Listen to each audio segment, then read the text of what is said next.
کہ اللہ کے نبی صلی اللہ علیہ وسلم نے کبھی کسی کو ڈنڈے مار کے قرآن نہیں پڑھایا، کبھی کسی کو گریبان سے پکڑ کے یا مار پیٹ کے نماز کے لیے نہیں بلایا۔ بلال نے کیا جواب دیا رضی اللہ عنہ؟ انہوں نے کہا اے نبی صلی اللہ علیہ وسلم، جس رب نے آپ کو سلایا اسی رب نے مجھے بھی سلا دیا۔ اللہ اکبر۔ صحابہ کہتے ہیں یا رسول اللہ صلی اللہ علیہ وسلم، جب ہم آپ کی مجلس میں بیٹھتے ہیں تو ہمارا ایمان بڑھ جاتا ہے، جب ہم باہر نکلتے ہیں تو ہمارا ایمان کم ہو جاتا ہے، کہیں ہم منافق تو نہیں ہو گئے؟ آج ہم لوگوں کی مزریز پہ ہنسنا فخر سمجھتے ہیں، وہ ٹرسٹ وردی نہیں ہو سکتا۔ نبی صلی اللہ علیہ وسلم کو سخت ناپسند تھا کہ وہ آئیں اور کوئی ان کے لیے کھڑا ہو جائے، اس کے اوپر سخت وعیدیں ہیں۔ میں ایمانداری سے دینا چاہتا ہوں۔ اچھا، پھر نیت کے بعد جو ایک اگلی چیز ہے نا، وہ ہے آپ کی کائنڈنس۔ میں قربان جاؤں اپنے نبی صلی اللہ علیہ وسلم پہ، میں ہمیشہ یہ سوچتا ہوں یا سوچتا رہا کہ وہ کیا وجہ تھی کہ اللہ کے نبی صلی اللہ علیہ وسلم نے کبھی کسی کو ڈنڈے مار کے قرآن نہیں پڑھایا، کبھی کسی کو گریبان سے پکڑ کے یا مار پیٹ کے نماز کے لیے نہیں بلایا، کبھی کسی کو یہ نہیں کہا کہ میرے پاس آ کے بیٹھو، لیکن لوگ آ کے، آپ میگنیٹ تھے، لوگ میگنیٹ کی طرح ان کے پاس آ جاتے تھے، جڑتے تھے ان سے۔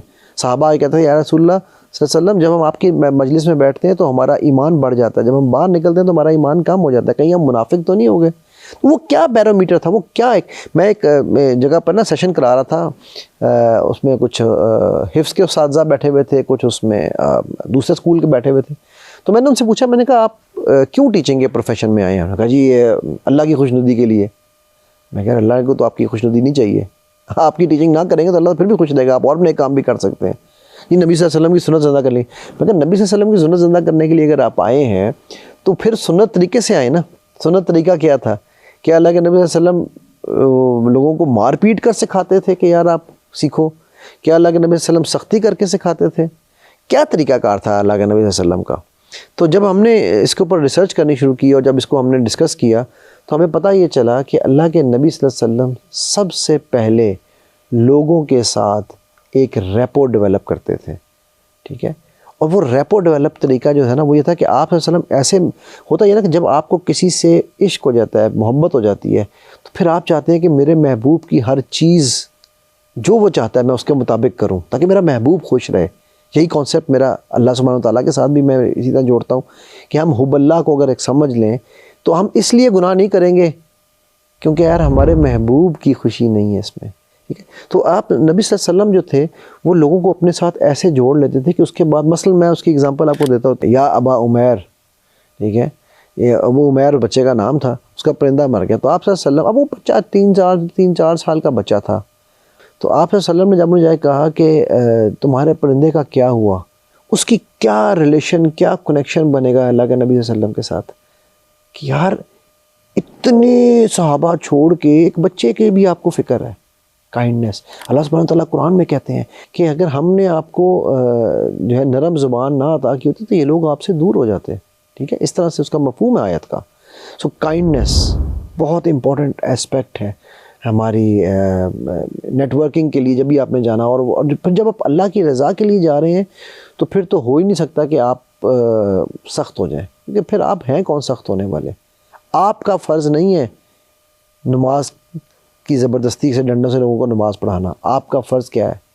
اللہ نے قرآن میں نبی صلی اللہ علیہ وسلم کے بارے میں بھی کہا کہ اے نبی صلی اللہ علیہ وسلم کیا آپ اپنے آپ کو ہلاک کریں گے؟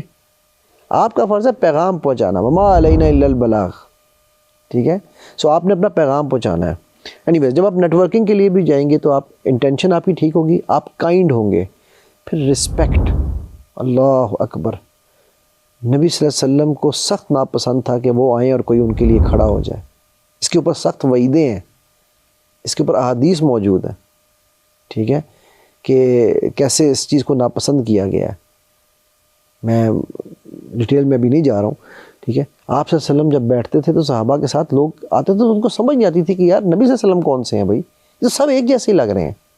حضرت عمر جب کا مطلب بادشاہ وقت، فاتح عالم، جا رہا ہے چابی لینے فلسطین کی ہے اور اونٹ کو پکڑا ہوا ہے، وجہ ہے نا یار، میوچل رسپیکٹ۔ جب آپ میوچل رسپیکٹ سے جائیں گے، یہ میں بات کر رہے ہیں کہ آپ نے نیٹ ورکنگ کرنی کیسے ہے، ٹھیک ہے؟ پھر اس کے بعد آپ آنیسٹ ہیں، آپ کی اپنی انٹیگریٹی ہے، آپ نیٹ ورکنگ کرنے جب جاتے ہیں، یہ میں آپ کو دنیاوی اور اسلامک دونوں کانسیپٹس مکس بتا رہا ہوں، اس میں ہو کیا رہا ہے. دنیا بھی یہی کہہ رہی ہے. آپ سوچیں کہ آپ جھوٹوں کے ساتھ نیٹ ورک بنانا پسند کریں گے؟ کیا آپ چوروں کے ساتھ نیٹ ورک بنانا پسند کریں گے؟ آپ کی بھی تو خواہش کیا ہوگی، یار علم والوں سے نیٹ ورک بناؤں، بزنس والا ہے تو بزنس والوں سے، birds of feather flock together. ٹھیک ہے، ہم ایک دوسرے کے ساتھ، اپنے جیسے لوگوں کے ساتھ، ہمارا جو برین ہے نا وہ جس طرح سے کام کرتا ہے، اللہ اکبر. میں بتاؤں اگر برین کو سمجھ لیا نا آپ نے تو آپ نے بڑا کچھ سمجھ لیا. برین سملیرٹیز ڈھونڈتا ہے. آپ باہر ملے امریکہ میں کسی بندے کو، دور سے آپ نے دیکھا دیسی، آپ یہ نہیں پوچھیں گے تو انڈین ہے، بنگالی ہے، نیپالی ہے، وہ یار دیسی. پہلی سملیرٹی. پھر آپ نے دو لوگ تھے تو آپ نے ایک دو سے پوچھا، ایک نے کہا یار میں بنگلہ دیش سے ہوں، ایک نے کہا میں پاکستان سے. اوے پاکستانی، ٹھیک ہو گیا.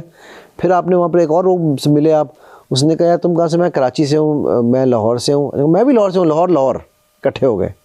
پھر اس نے کہا کرتے کرتے آپ دیکھا یار یہ میرے علاقے کا بندہ ہے، پھر آپ اس سے پنجابی میں شروع ہو جائیں گے، ٹھیک ہے، پٹھان ہے تو پشتو میں شروع ہو جائیں گے، رائٹ نا. یہ برین جو ہے نا یہ ہمارا سملیرٹیز ڈھونڈتا ہے کہ یار کون مجھ سے کتنا سملر ہے. آپ نیٹ ورکنگ میں بھی آپ کو اپنی یہ چیز کو سمجھنا ہے کہ اگر آپ آنیسٹ ہیں، آپ کی اپنی انٹیگریٹی قائم ہے، آپ کو اپنے جیسے سملر لوگ نظر آ رہے ہیں، مل رہے ہیں، تو آپ بھی تو ان کو کیا دے رہے ہیں یہ آپ نے بھی دیکھنا ہے. ٹھیک ہے.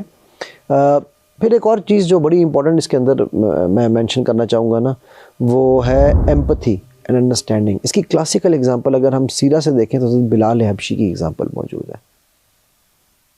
اللہ اکبر. ٹھیک ہے، ایمپتھی کو سمجھنا ہے، ٹھیک ہے، تو اللہ کے نبی صلی اللہ علیہ وسلم کا بلال کے ساتھ تعلق سمجھیں. فجر کی نماز قضا ہو گئی پوری فوج کی، بلال کی ڈیوٹی تھی رضی اللہ عنہ. اللہ کے نبی صلی اللہ علیہ وسلم نے، ایون نبی صلی اللہ علیہ وسلم سوئے رہ گئے، پوچھا بلال تمہیں کیا ہوا؟ تو بلال نے کیا جواب دیا رضی اللہ عنہ نے؟ نے کہا اے نبی صلی اللہ علیہ وسلم، جس رب نے آپ کو سلایا اسی رب نے مجھے بھی سلا دیا. اللہ اکبر. یہ کریج، یہ پیار، یہ ایمپتھی، یہ انڈرسٹینڈنگ، تبھی تو نیٹ ورکس بنتے ہیں. تبھی تو آپ صلی اللہ علیہ وسلم میگنیٹ تھے، نیٹ ورکنگ کے بادشاہ تھے. ٹھیک ہے. سو یہ دیکھیں، یہ بڑی چھوٹی چھوٹی چیزیں ہیں بظاہر، بٹ ان کا امپیکٹ بہت بڑا ہے. ٹھیک ہے. پھر آپ ٹرسٹ وردی ہونے چاہیے کہ میں اگر ٹرسٹ وردی کی اگزامپل یہ نہیں ہے میں تمہیں بتاؤں ایک بات، کسی کو نہ بتانا، اور پتہ چلے وہ بات سارے شہر کو پتہ چل گئی ہے، سب سے پہلے تو فیس بک پہ ڈلے گی ٹک. ٹھیک ہے. یہ ٹرسٹ وردینس نہیں ہے. ہم تماشبین بن چکے ہیں. تماشبین ٹرسٹ وردی نہیں ہو سکتا. آج ہم لوگوں کی میزریز پہ ہنسنا فخر سمجھتے ہیں، وہ ٹرسٹ وردی نہیں ہو سکتا.